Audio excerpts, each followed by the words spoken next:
Hey everyone, Sean Manaher here with the Author Hangout, and RJ Adams. How you doing? Hey guys. So today we are having a great time with a guest, Jane Friedman. Jane Friedman is the co-founder and publisher of Scratch, a magazine about the business side of writing life, and the former publisher of Writer's Digest. She has more than 15 years of experience inside the book, magazine, and literary publishing industries. Jane specializes in educating writers about the publishing industry, helping them make the best long-term decisions for their careers. Her tagline, helping authors and publishers flourish in the digital age. Jane, welcome to the show. Thank you. It's a pleasure to be here. Great. And it is so good to have you here, and we're pleased to be able to get you on the show. You're so busy.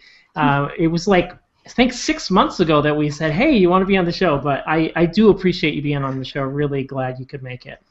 Thanks for your patience. And no, absolutely. Really, really glad. So, Jane, in getting things started, why don't you tell us your story about getting started in the business of publishing and helping writers? Really give us the detail around how you got started and where you're at now. Well, my career in publishing started when I was still in college, when I got an internship at the company I eventually spent more than a decade at. So I started working at a company called F&W Media, which is based in Cincinnati but has 7 or 8 offices that extend all the way to the UK, New York, the West Coast.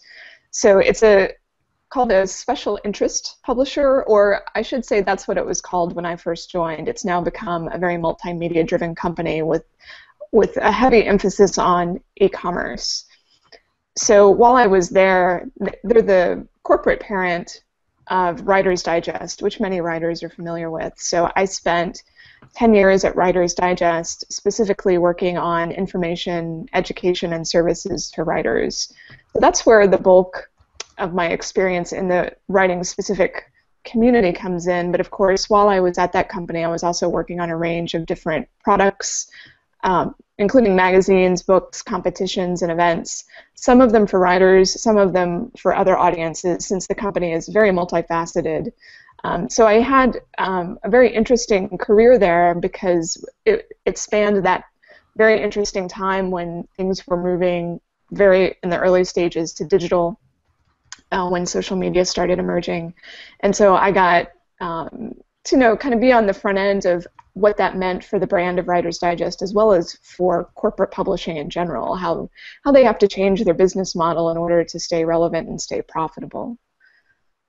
And was that transition that you're talking about, was that a difficult transition for a lot of people or in the industry? How was that? Yes, it was quite difficult, especially at the company I was at. There were several exchanges in ownership, because I don't think it's not news to anybody that there's a lot of consolidation happening in publishing, as there is throughout media. So the effects of that were being felt, and of course, when you have new owners, they're looking to cut costs, but also bring more innovation and more efficient ways of working. And you do tend to lose people during those transitions because there are people who just don't buy into the new way of either working or the new tools or the new direction. And when we're thinking about that individual author, was that equally as difficult for that individual author as you've been working with them? I think that, at least, again, speaking from the perspective of a company that was very focused on not just books and magazine, but also services and education, we started looking at authors and writers as what you might call content providers. And there are a lot of authors out there who do not like to be thought of as a content provider. They don't like to think of what they do as content generation. Yeah. Which I totally understand. I'm a little bit more on, I would say, like the internet marketing side. Like, I'm more accepting of the idea of content, because to me it's a much more forgiving and fluid term, more dynamic term, where you can think a little bit more broadly about what's possible with the writing that you're producing and how many different forms that can take. And then when you're kind of fast forwarding a little bit into your own business, can you tell us a little bit about how you transitioned from that into then helping authors? Sure, it was a very natural transition for me since a lot of my career at F&W was focused on the writing and publishing community. So it was like meta publishing and meta writing. Um, so when I left, I went straight into full-time teaching, mainly teaching traditional college-age students.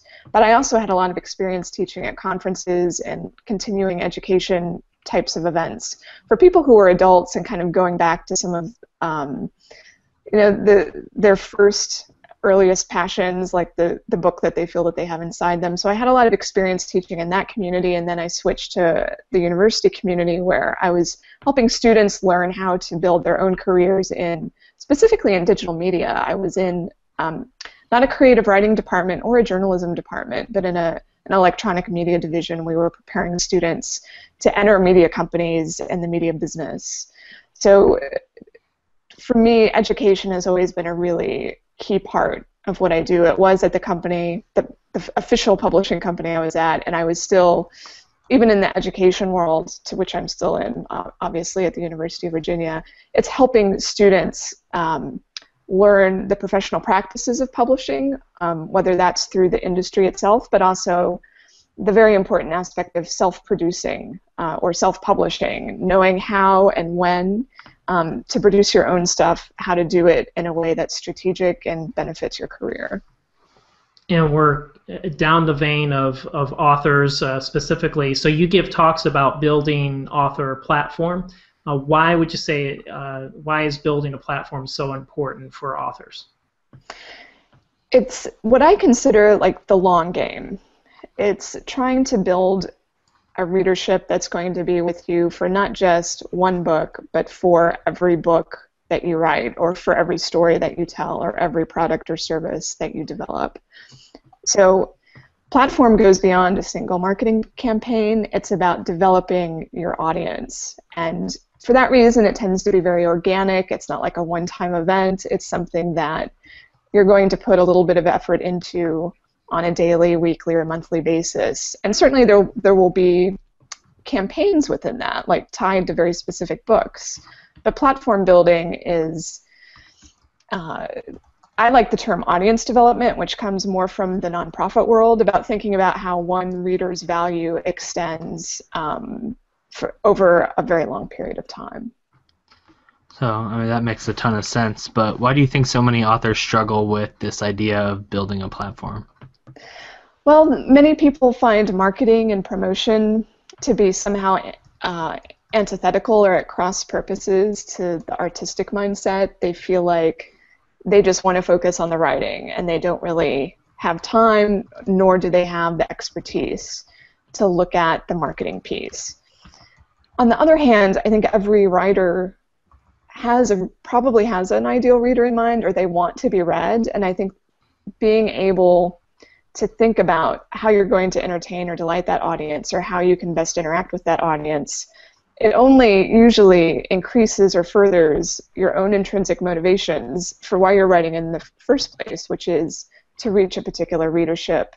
So if writers can stop seeing marketing as something that's like outside of the realm of their imagination or creativity, and think of it as something that's kind of intrinsic to the work itself, I think it all goes much more smoothly and doesn't feel like such a departure from the writing activity.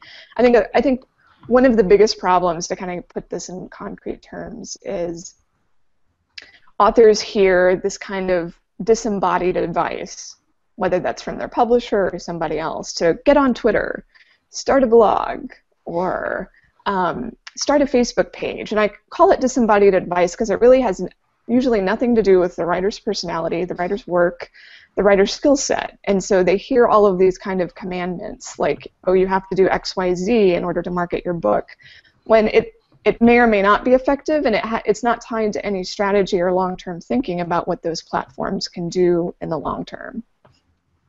Cool. So to kind of go away from that like spot advice, what are the key components of an author platform, and how do they all work together? Yeah, I think the most important is the author's work. Like, it all starts from the work. You have to be actually producing work before you can be very serious about developing a platform. And I think that's where a lot of confusion comes into play, because authors get advised to build a platform before they even have a first book out, which I understand some of the thinking behind that, and I'll let that go for the moment. But it's really hard to build a platform when you're not even sure you have an audience for a particular book yet. You don't have like a book that's attracting people. So it starts with the work, and it grows from that base. That's the first principle, I would say. And then you need a website.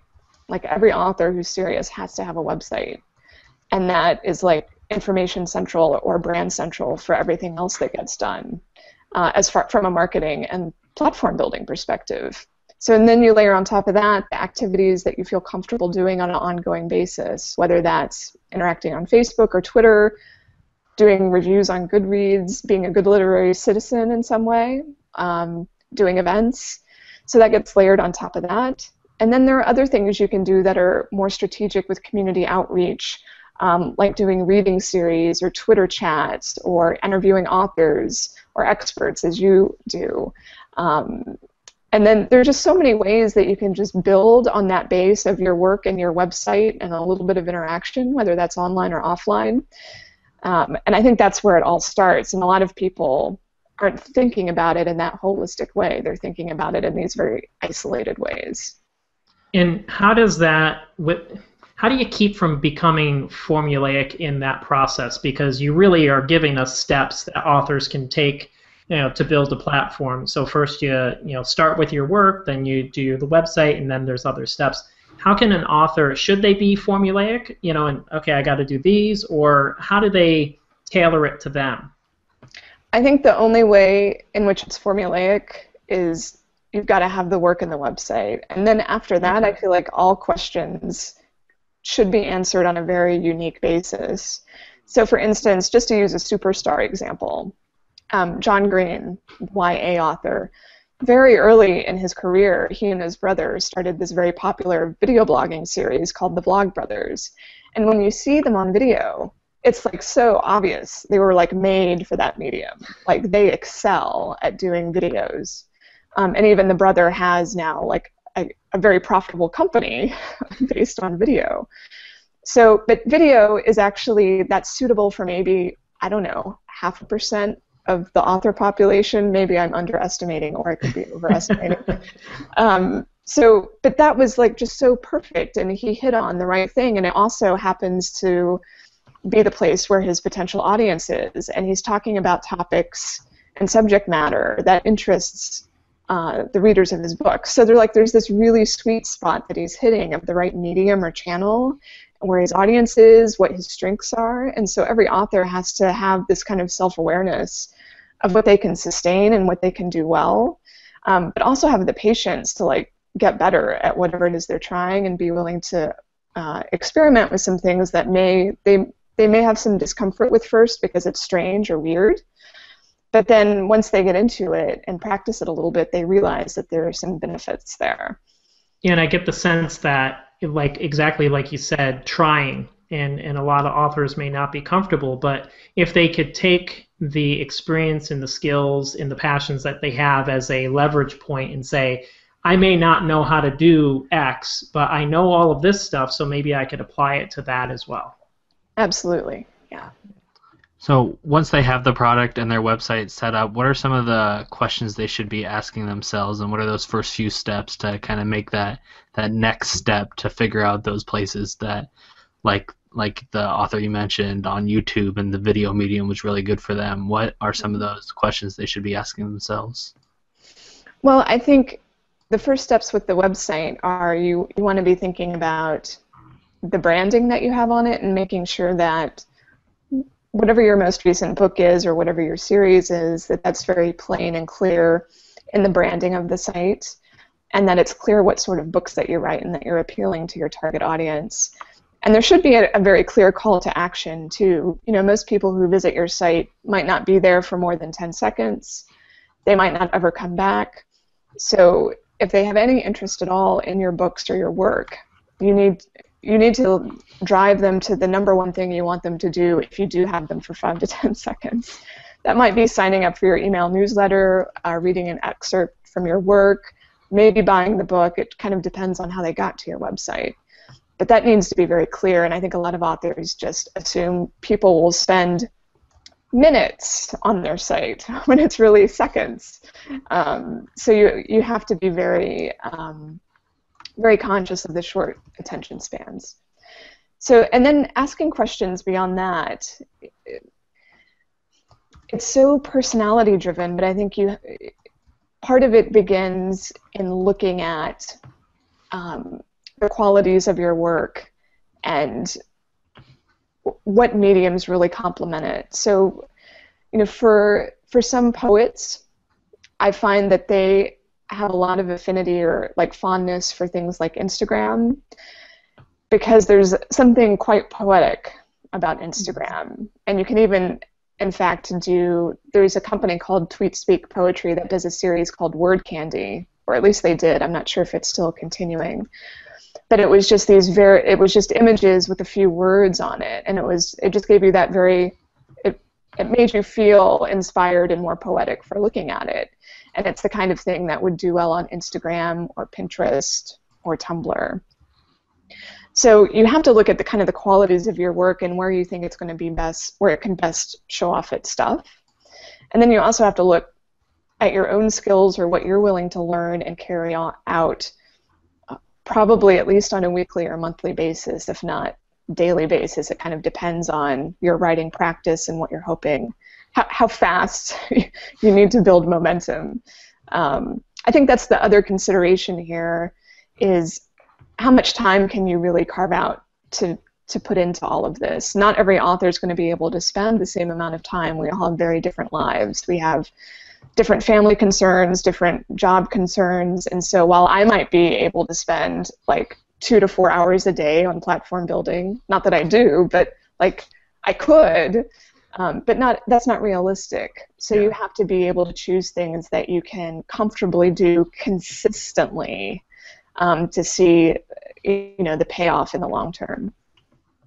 And it's just like any business. I think I shared this calculation at some point before, that if we were to do marketing the right way for what we're doing at the Author Hangout in Book Marketing Tools, if we were to do it right, we would need 6 full-time people. and that's like, this is the right way to do it. You have social media going, you have email going, you have video going, you have blogging going, all that. 6 full-time people. Nobody has 6 full-time people. Yeah, exactly. And I run into this with the magazine I run, Scratch, which doesn't really earn me any income, but is very important to me from a service perspective, and I think there's a bigger future there. But like, if we were really doing it right, we would be having Twitter chats every month, and we would be putting on we would be doing a podcast like you are with some of our contributors. There is so much we should be doing, but you have to prioritize. You can't do it all. Yeah. So one of those things that authors could be doing is blogging. How can an author use blogging to help build their audience? It's great that you brought this up, because I just did a blog post a couple days ago on what should authors blog about, and nice. Actually, I have a very long preface to the real meaty advice, which is, well, maybe you just shouldn't blog in the first place. If you have to ask what you're going to blog about, maybe you shouldn't. And again, this is my reaction to the disembodied go blogging advice that so many authors get. And you can tell that they're just basically confused and probably aren't going to stick with it long enough for the time and effort to be meaningful. So the thing that I would say, like, just most critically, is that blogging is an art form, and a lot of people treat it as something throwaway. And I really believe that for it to be done well, you have to like actually enjoy what blog posts are in and of themselves, and not try and force them to be something they're not. A lot of writers and authors just will treat it as if they were writing for print or for some other kind of formal publication, but it's not the same. And so there has to be a willingness to understand that and to get better at that type of writing, which is a very particular kind of writing. So as far as what you blog about, there are several different models, and I think for fiction writers and poets have it tougher because you're not going to be blogging parts of your book, or you're going to run out of content if you're talking about your writing process or your research. There's just a limited amount to discuss there, at least from my perspective, for most authors. Nonfiction how-to authors have it easier, or any kind of nonfiction author who's not writing narratives, because your subject matter, your topics, that will likely lend themselves right away to all sorts of blog posts, especially if you're educating in any way or doing workshops. So back to the question for fiction writers and poets, there's this thing called literary citizenship, which is very popular to talk about in the more literary MFA community, which is kind of their palatable way of thinking about marketing and promotion, which means talking about books, writers, and things that surround the literary community that you want to see flourish. And it could be interviewing other authors, reviewing or talking about books that you've read lately, looking at news and trends in your community. So there's a range of ways to talk about the books and the literary community that could be beneficial, but the big question is, how can you bring your own angle or perspective to it without repeating what's already out there, hundreds and hundreds of times on all sorts of sites. I think some of the most successful blogs that I see from authors are usually multi-contributor blogs, where you see like 5 or 6 thriller authors or romance authors or science fiction authors get together, and that helps reduce a little bit of the burden and the pressure because you're trading off blogging responsibilities, but you're also bringing together all of the different audiences you have, and there's a lot of good cross-pollination there. So for some authors, especially those in the commercial fiction genres, I think that can be a very interesting way to get the benefits without the huge time commitment that it takes. So with the time commitment and considering that, in assuming that we're talking to now writers who are blogging and want to do it, how important is it for authors to be consistent in that blogging process? Well, there's 2 types of consistency. There's the frequency, which I think if you're just starting out, if you're not doing it at least once a week, I'm not sure you're ever going to gain the momentum you need. I would recommend at least twice a week. And then there's the kind of frequency or consistency that's about the subject matter, the topics, and you can think about this in terms of headlines for your blog posts. If you look at a month's worth of headlines, they need to tell a story about the types of stuff you're writing about, and it should send a really strong message to your potential reader about what they can expect or how they're going to benefit from reading your posts on an ongoing basis. I think a lot of authors have trouble staying focused and disciplined with one topic or subject matter, either because they think their readers will get bored or maybe they'll get bored, but it's just so hard to gain traction if you're jumping around all the time, you're not consistent with the sorts of posts you're doing, and people don't know when to expect them. Like, they can't even trust that you might come back next week. So I would say, you're looking at least 3 to 9 months of really consistent frequency and topics before people will start sticking around. Because, obviously so many blogs start and then go nowhere because people just aren't committed. And in that connecting with people, I guess I want to explore that a little bit further. Are people waiting around for you to be consistent, to kind of engage, or what does that look like?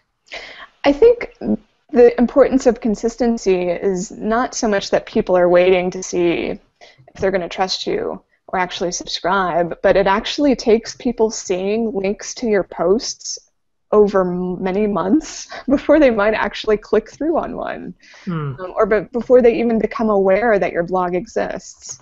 And this isn't necessarily through any fault of your own. It's just there's an incredible amount of noise around us, and there's a lot of demands on everybody's attention. So if someone just posts a link to their blog on Twitter or Facebook, I might not notice it. And I might notice one post one day, but it usually takes a consistent impression over a long period before it really starts to click. Oh, this person is blogging and they're regularly covering this topic. And I think that's, so, I mean, we can get this tunnel vision where we think, oh, everybody knows I'm blogging because I've posted about it, but no, that's not the case. And that's why I think consistency is so important.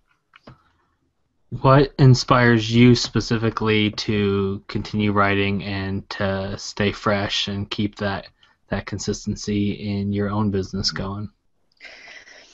I think when I'm in a very lucky, advantageous position right now because I feel like I put in the really hard work around between 2010 and 2012 where I was really disciplined about showing up. And even if I didn't feel like I had a blog post in me, I still got one up, which has its pros and cons. And I'm at the point now where I don't have to be that disciplined because I've reached a following that doesn't require me to like post every day or even post more than once a week. So there's that, you get that privilege after a while because people have learned to trust you, and if you say, okay, I'm pulling back now because I don't want to create more posts than I think you actually need, people can respect that. But a lot of my own inspiration comes from speaking directly with writers and hearing their questions, either at writing conferences or I consult with many different authors, and so when I see the same issues coming up again and again and again, it almost always results in a blog post. In those conversations right now, if you look back over the last 3 months, what's the most common issue or problem facing authors today? The biggest issue is definitely, well, these weren't in the notes. The trick question, it wasn't in the notes, so. I'll just limit it. I mean, I always want to try and take into account what everybody might be experiencing. But I'll just say, for the types of authors I encounter, people are asking, what are the buttons that I press to make the marketing work? People are very either confused or frustrated that what they used to do doesn't work anymore, or that what they're doing for the first time doesn't work the way they thought it would, even though it's been highly recommended by XYZ expert. So of course, there are lots of reasons things may not work the way they used to. And I think a lot of it is just misunderstanding of how to apply the principles they've learned, and also just a lack of patience. I talked with one author last month, someone who's very experienced, like they are not new to the publishing industry. And they wanted to know why they weren't seeing sales in like the hundreds of copies per day. And their book had only been out a week. And it's just like, you've got to give it time. You can't expect results overnight. But unfortunately, that's kind of, I don't know how to explain this heightened expectation, but I think people need to just realize that, especially if you're self-publishing, time is on your side. Like, things should gain momentum, not diminish if you're continuing to put out good work. Now, with traditional publishing, it's a bit of a different conversation, but if I'm talking mainly of independent authors or hybrid authors who are looking for answers on how to market better. Yeah, I think it's really key that people, I don't know if they caught it or not, but you said you put a lot of work in from 2010 to 2012, and you're seeing a lot of that benefit now. Yes. And I think it's that same kind of principle that applies, that a lot of the work that you put in now isn't just going to be a push button, get 100 sales type of thing, but it's going to build that audience. Exactly. So as we're wrapping this up, I wanted to ask this final question. So with all the knowledge and experience that you have now, if you were starting out as an author today, what are, let's say, 3 key things you would make sure you do? If you were just starting out today, number 1 is make sure you have your website in place and that you've got your call to action there. I would think about, assuming that you're producing books for the long term, think very carefully about the branding that you have on those books and that it's reflected in all of your touch points. So whether that's your website, your blog, your Facebook account, your Twitter account, your business cards, try and get some unity in the message that you're sending across all of your marketing collateral, because it just makes a really, really strong impression. And again, I keep talking about these marketing impressions or touch points. It's just to reinforce and to make people aware by the third, fourth, or fifth time that, oh, this is the author who does this.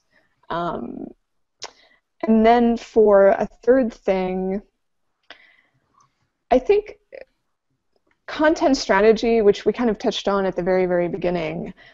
Content strategy is something that a lot of authors don't have a lot of knowledge or experience about, but I think is really important for long-term platform building. And if it's a term that you're not familiar with, I think it's worth reading up on either through a site like copyblogger.com, which I highly recommend to kind of hone your marketing skills, or you can get books on it, just to start like getting your head in a different place when you're looking at the books that you have and what you can do with them, because people are usually underutilizing the resources they have right in front of them, and instead of using what they've got, they're creating more when they don't necessarily have to. They can get a lot more mileage out of the content that they have. Great. So this has been a great show. There's been so much information that you shared. Jane, I really appreciate you being on the show again. And if you would, give us a call to action. Where can people find you and connect with you? And then we'll wrap things up. You can find me at janefriedman.com, which is my website where I have a free advice archive that goes into a lot of these issues in depth. And then I also do a magazine called Scratch on the business side of the writing life, and you can find links to that all over my website, and it's also at scratchmag.net. Great. Thanks, Jane.